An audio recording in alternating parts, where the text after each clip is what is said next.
Welcome to a special edition of MLSnet.com's Extra Time. We're unveiling the MLS All-Star First XI, Shep. Well, guys, no All-Stars here in the studio, but we'll talk about the players on the field. Oh, come on. Jason's definitely an All-Star. Join us on Extra Time next.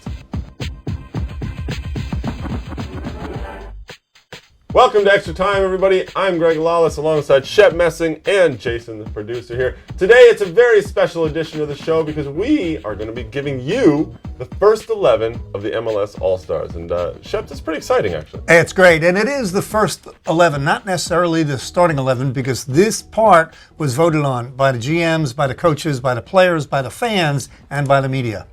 Yeah, and Kinnear will actually fill out the rest of the roster and decide who starts the game. There's, of course, 2 commissioner picks, which are also added to the roster. But this is, like you said, the first 11. First 11, the 11 players that we all like the most. The All-Star Game is on July 29th in Utah at Rio Tinto Stadium, home of Real Salt Lake. Now, let's just get right to it, right? I mean, we'll start in the back because you're our goalkeeper. We should start right there. We will start with the goalkeeper for the All-Star team.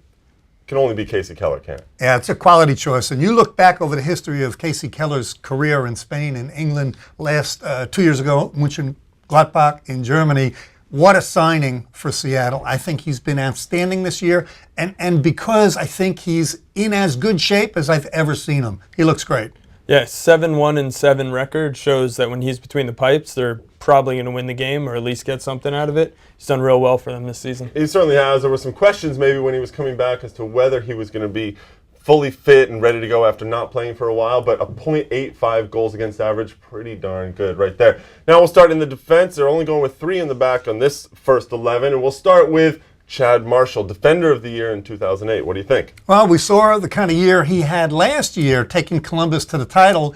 He got off to a little bit of a slow start this year, Columbus in general, Chad Marshall in particular. He's picked it up. He's great. He's an awesome threat on set pieces, and one-on-one, he's a physical presence. And look what he's done also. He joined the national team for the Gold Cup and done very well. I was going to mention it. Played well enough to get called in. Now he's in consideration for the U.S. national team. He's a guy who can get forward, score some goals on set pieces. Definitely, one of the best center backs in the league. And rightly so. I mean, this is a guy who, over the years, we've maybe questioned some of his commitment, but over the last couple of years, he's done very well, certainly coming in. Now, the defender, Wilmon Conde, the Chicago Fire. I mean, had a great season so far. One of Jason's favorite. I think he was plugging him for Player of the Week a couple of weeks ago, and rightfully so. Conde has the physical aggression. He attacks the ball. He's smart. He's got vision. He can see the field. He's good with the ball at his feet. Like Chad Marshall, he could get forward and score on set pieces as well. Definitely a calm player in the back. He's versatile. He can play out left. He can play in the middle. They've played him in the middle of the field over the course of the last couple of seasons. Solid player in the back for All-Star team. I'm a big fan of Conde, obviously. Now, the third defender that was put on the first 11 might be a little bit of a surprise for someone who's, either slept through the first half of the season, hasn't been around, hasn't been watching the Houston Dynamo. They had some defensive problems in the beginning of the season, but Jeff Cameron stepped in and has been terrific, and all of a sudden he's on the All-Star team, Shep. If I have to have a favorite pick out of the defenders, it's Jeff Cameron. Has to be, yeah. Give a plus to Dominic Kinnear, because to make that transition, he takes Cameron, who is basically an attack-minded player, whether playing out of the midfield, he's played up front at top, but he needed help in the back. He looked at the physical abilities of Jeff Cameron. The guy has been tremendous. Well, we all remember Cameron when he first stepped on the field in his first game, and he was playing up top, and he had that wonderful goal to either tie a game or win a game, right? Yeah, I mean, Jeff Cameron came in as a late-round draft pick, had to play, basically. Got put in the lineup because they needed to plug in holes, and now he's turned himself into an all-star starter in defense for the team that's probably the best defensive team in the league. Yeah, so I definitely think he's one of those guys that we all, big congratulations to Jeff Cameron on that one, to get in there and do that one. Terrific for him. Well, we'll move into the midfield, obviously, and there's only one guy that comes up right off the start. Guillermo Barros Schelotto of the Columbus Crew. I mean, leading the league in scoring, and he's still the guy from last year's MVP, right? I got an email from a good writer in Columbus about a month ago, and the question was about the greatest players in the history of Major League Soccer. Where does Schelotto fit in?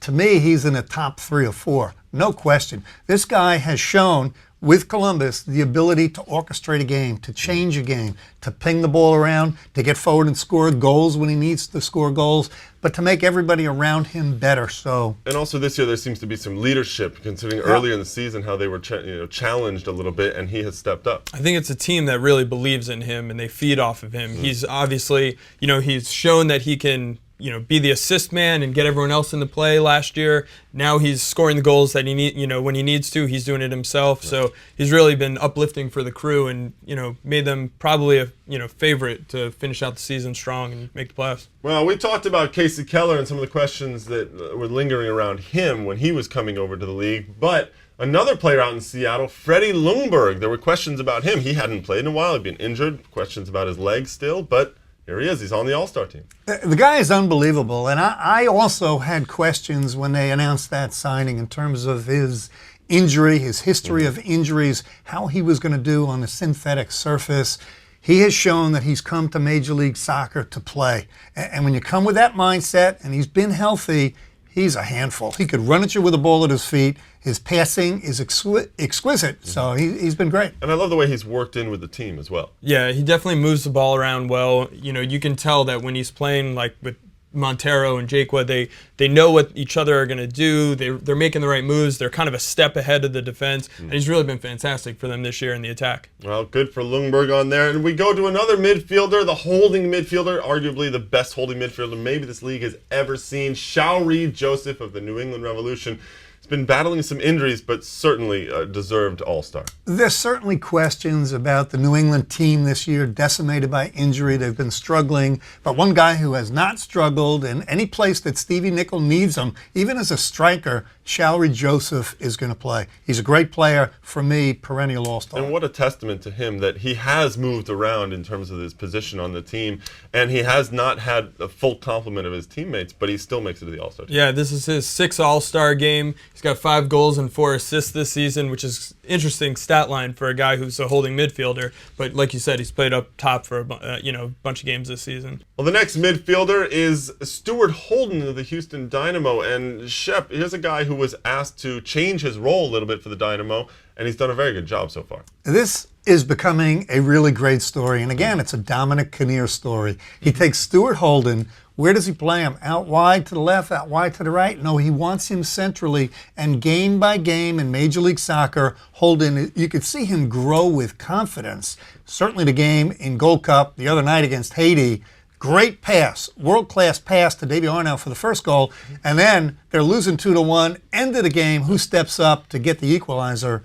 Holden. And we're not even mentioning the shot in the first half that he actually hit the crossbar against Haiti as well. Yeah, I mean, Holden's a guy who you can see why Kinnear and Houston were okay with letting De Rosario go, because they were saying, we have to get Holden into this spot, and he showed them why he made that easy for them. Well, I actually talked to Stuart right before the Haitian game, and you know what he said? Dom has asked me to push forward a little bit more. He has a great shot, as you say, and he needs to get forward a little bit more, and he's done that. He's always been known as a box-to-box player, but now he's being known as a little bit more creative guy as well. Now, the player that Stuart Holden replaced in Houston, of course, was Dwayne De Rosario, who's been shipped off to Toronto at the beginning of the season and had a fantastic season once he got home. Another midfielder, first 11 in the All-Star team. Well, guys, you talk about one of the most dynamic players in the history of Major League Soccer in terms of getting forward, De Rosario. Yeah. I call him a tweener because where does he play? He really plays as a striker running out of the midfield. He's got the speed to play wide on the left or wide on the right. He can play up top as a second striker, so wonderful player. Tweener, that's like something from Gossip Girl or something, right? What do you think of Dwayne? Well, unfortunately for the All-Star game, and fortunately for the Toronto fans, they have a Champions League game that night. Dwayne will be leading his team, his club team, that day instead of playing the All-Star game, so he'll eventually have to be replaced. Replacement? What do you think? I'm going to go with Brad Davis, actually, from another Houston guy. He's done it very well out on the flank, leading the league in assists right now, so I'm going to go with Brad Davis. What do you think? I would have said Amado Guevara, but he's obviously would have to miss the game anyway. If you want to win the game against Everton, I'd put in Mastroeni. I want more bite in the midfield. Yeah, that's a good one. What do you think? I'd probably take Cuauhtemoc Blanco. I think the All-Star game's made for him. He's a showy player. He showed last year. He's kind of, he's made for that sort of game where he can, entertain. Another one of those, like, you want to win the game, you get a guy like Blanco, and he was the MVP of the All-Star game last year, right? So good certainly stuff. A good one. We move up to the attacking core up there, and it has to be Connor Casey from Colorado. Having a great season, got called into the national team for a couple of games in there when they needed somebody to hold the ball up. Casey, well-deserved in that. Connor Casey is atypical in terms of how he plays for a guy his size. I mean, he is big, strong, athletic. Great Win feet, the ball though, huh? Great feet. Yeah. I mean, he's great with the ball at his feet.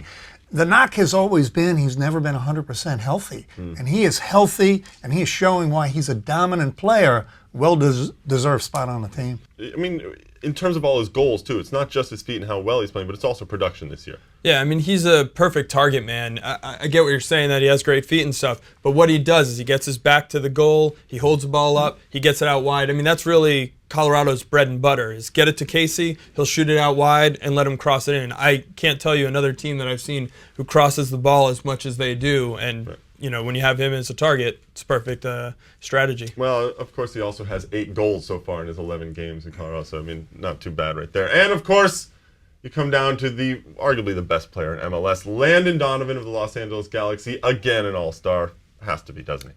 Yeah, Landon Donovan, for me, continues to grow as a player, and that's important. He had success at such a young age, and we talk about going to Germany, coming back. Last year was over at Bayern Munich. This Confederations Cup, I think, was a new level in terms of how Landon played.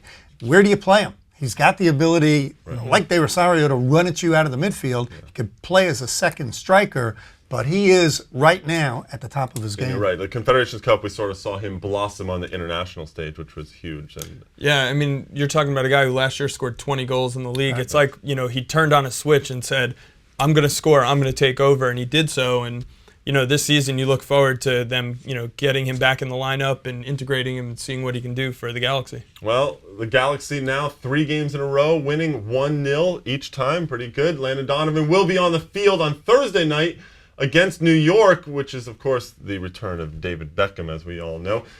But he is also in the first 11 for the All-Star. Now, the All-Star game is on July 29th, ESPN2 at 9:30 p.m. So, of course, be ready for that. And we'll be back on Tuesday and Wednesday of this week looking ahead to not only the New York-LA game, but some of the other games that are coming up and a couple of other things. So join us for Extra Time later on this week.